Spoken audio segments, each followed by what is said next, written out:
अब आप सेंटेंस देखकर उसका टेंस बता सकते हैं, बट सेंटेंस पढ़कर उसका टेंस रिकॉग्नाइज कर लेने से एग्जाम के क्वेश्चन सॉल्व नहीं होंगे।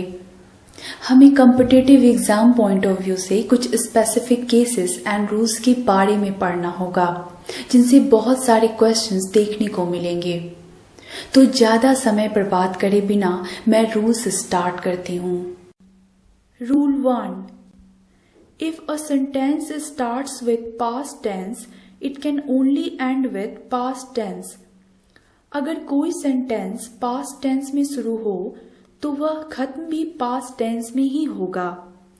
But if sentence starts with present tense, then it can end with present, past और future tense. अगर कोई सेंटेंस प्रेजेंट टेंस में स्टार्ट हो तो वह किसी भी टेंस में खत्म हो सकता है।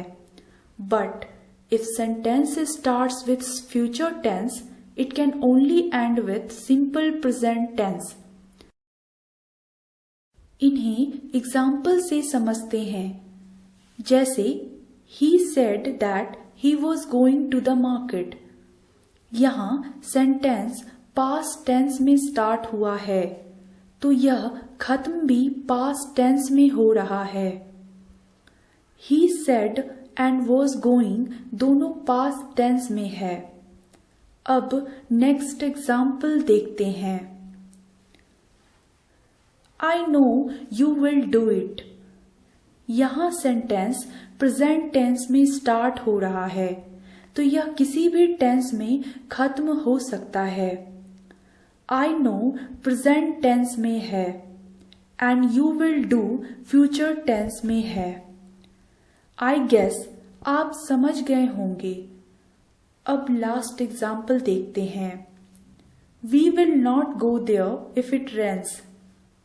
यहां सेंटेंस फ्यूचर टेंस में स्टार्ट हो रहा है, इसलिए यह सिंपल प्रेजेंट टेंस में खत्म हुआ है।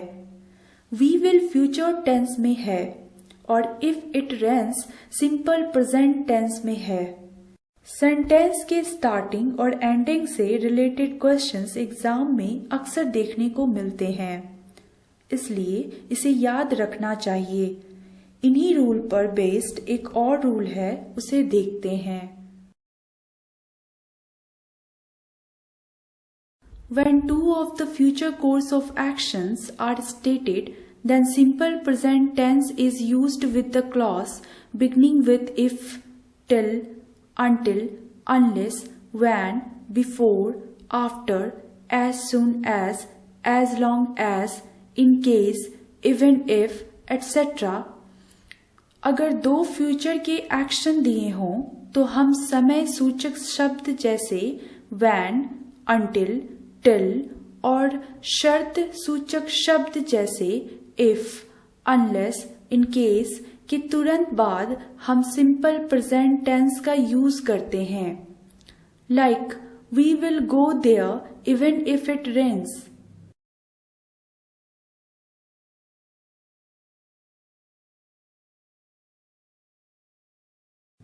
इससे मिलता जुलता एग्जाम्पल अभी अभी हमने डिस्कस करा है, सो मैं डायरेक्टली नेक्स्ट रूल पर आती हूं। Rule 3, the universal truths are always expressed in simple present tense. Even if sentence starts with past tense and then followed by universal truth, the universal truth must be in simple present tense। Universal truth का use हमेशा simple present tense में होता है, जैसे Anita said that the earth revolves around the sun. यहाँ sentence past tense में start हो रहा है, किंतु यूनिवर्सल ट्रुथ होने के कारण यह सिंपल प्रेजेंट टेंस में एंड हो रहा है। अब प्रेजेंट कंटिन्यूअस टेंस से रिलेटेड कुछ रूल्स देखते हैं।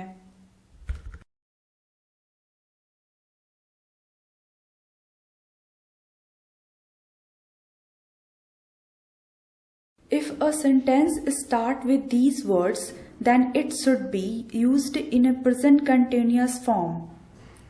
इन शब्दों के साथ सेंटेंस प्रेजेंट कंटिन्यूअस में बनाए जाते हैं. It is wrong to say these days Mrs. Verma teaches in Malya classes. We should say these days Mrs. Verma is teaching in Malya classes.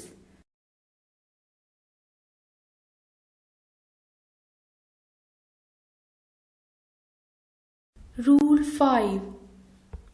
We should not use present continuous tense with verb of perception and thinking process like smell, taste, hear, know, think, etc. Also, present continuous tense should not be used with verb showing possession like have, own, comprise, etc. Possession, perception या thinking process show करने वाले verb के साथ हमें present continuous tense का use नहीं करना चाहिए. जैसे it is wrong to say it is smelling delicious, we should say it smells delicious. Similarly, it is wrong to say I am having a scooter, instead we should say I have a scooter.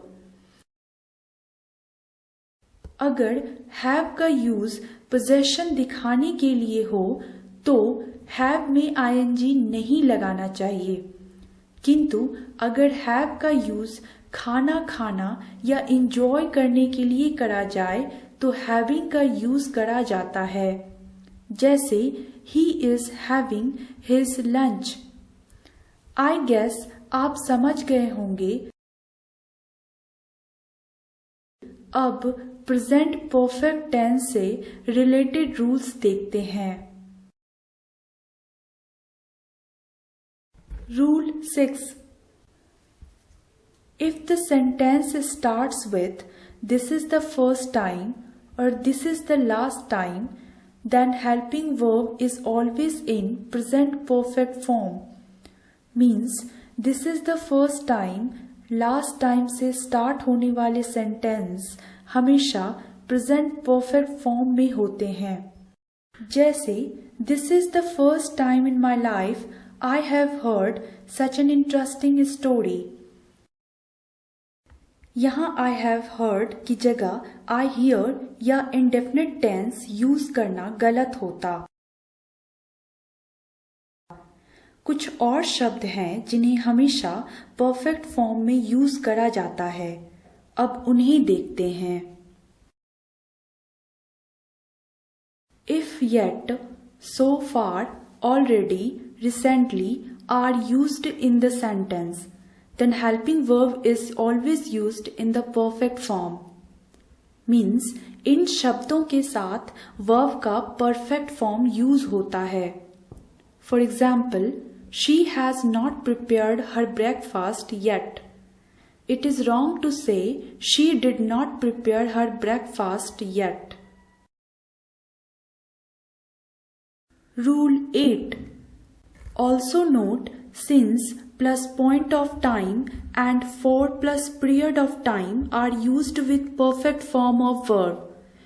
For या since का use perfect या perfect continuous form में होता है. जैसे I had known him for 10 years. I have been working in this project since last month. यहाँ for and since का use होने के कारण सेंटेंस का यूज परफेक्ट फॉर्म में करा गया है.